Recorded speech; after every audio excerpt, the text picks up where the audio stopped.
today's Toy Spot, we are continuing our looks at the Hasbro Marvel Legends Build-A-Figure series of Giant Man. We're looking today at Captain America's Red Guardian. Red Guardian comes with not only a shield, but also the other leg for Giant Man, at least so he can stand up. The side of the package features Red Guardian, which also is the same image mirrored on the other side there as well. As for the back of the package, a very brief read-up says, the Soviets' replica of Captain America, Red Guardian battles for his country and for humanity. Be on the lookout for the other figures, all 6 figures consisting of Captain America, the Iron Man Mark 46, Black Panther, Marvel's Nuke, Nick Fury, and Red Guardian. If you're successful enough to get all 6 figures, then you're successful enough to build this guy right here, which we'll be doing over the course of the next several videos. To check out more from the folks over at Hasbro, www.hasbro.com/Avengers. Spot's going to take a break and get this opened up, but when we come back, we're going to get a better look at the Marvel Legends series Red Guardian. There's more heading away, guys. Don't go anywhere. Stay tuned.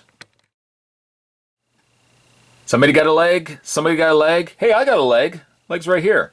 The Red Guardian comes with the other leg. 2 legs total. That's how humans work.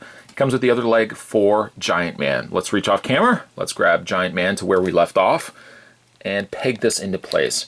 You know, also as a little side note, if you weren't quite certain how feet work, apparently if you've been born with no legs, it's possible if you maybe had robotic chicken legs too, if you aren't quite certain how legs go together, you could always have just followed this continued red on the one side. This guy would have not made the mistake of putting on the wrong legs, or the right legs on the wrong way.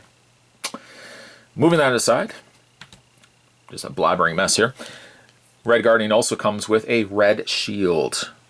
Not quite the same coloring as Red Guardian, more of a darker, almost a dark burgundy red, but it's almost got a metallic coloring there, and it's got a metallic silver star in the middle. Very similar in the same vein as Captain America, it has a little swing clip that you can either take and attach to his wrist, like that, or what you can also do is swing it around, and there's a little peg there, attach it to his back, exactly the same way as Captain America, and just peg that into place. Be more inclined to probably display him with the shield in hand. That's just me. That's my preference. You can prefer to display him any which way that you want. So we'll just take that off in the time being. We'll just put the shield to the side. There we go. And let's have a look at the figure. The figure does hark back. It does hark back to like the Golden Age designs of Captain America with the Buccaneer-style boots, the big musketeer-type gloves there. Of course, he's got a big white belt there going as well with the buckle.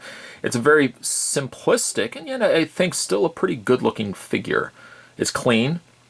It's got, I feel like, maybe just a little bit too much of this dark wash that they've added to the torso area there, but I think that the darker areas around the eyes, I think, accent the features of the face. So if it had just been primarily there and not here, I think it would have looked a little jarring. So I can see how they wanted to try to match the torso to the face. For the face, it's pretty good. He's got the equivalent of like a mohawk going on there in white, which carries over to those same whites of the boots and gloves and belt and stars. He's got white eyes. And luckily they put a dark lining around the eyes to make the eyes stand out as opposed to just making the eyes solid white. So I like that. The ears are also sticking out. A lesson to be learned by Captain America in the first Avengers movie. I didn't like that you couldn't see his ears. He just looked ridiculous. Face is very neutral. Very heroic, I guess. Very non-expressioned, I guess, as it were. But I think it works for Red Guardian here. Paint also is clean, something to note there. There's a little bit, just a petite, just a little bit there where the painting has been, I guess, airbrushed or sprayed on. It's gone in a little bit onto the forearm area there. But it's from the back, you don't really see it all that much. From the front, it still looks pretty clean. I guess from a standpoint of retooling, they probably haven't really had to retool much on this figure. Perhaps maybe the belt, but the rest of it I could see as carryovers from a Captain America figure release, especially like torso, the arms, the legs. Maybe perhaps the only difference is the belt. And of course the head. The head is slightly different there as well. When it comes to posability on Red Guardian, his head is on a ball joint. Also got that hinge. Don't forget the hinge. It's all about the hinge. Arms move out, be a ball socket hinge there. Rotate all the way around. He has a swiveling point in the bicep, a hinge in the elbow. Double hinge, I might add, in the elbow. A swiveling in the wrist, as well as that hinge. Upper torso crunch, clickety-clickety. Don't like the sound of the clickety joint. Swivel waist, ball joint legs. 3/4 swivel cut on the thigh, a double hinge knee. Swivel right at the top of the Buccaneer boots. A pivot in the foot. And yes, there is also a pivot, a rock back and forth at the ankle as well. Some would say too basic of a figure, Spot. Too basic. But I like through its simplicity, he shines through as a very clean, very precise figure. He does exactly what he needs to do.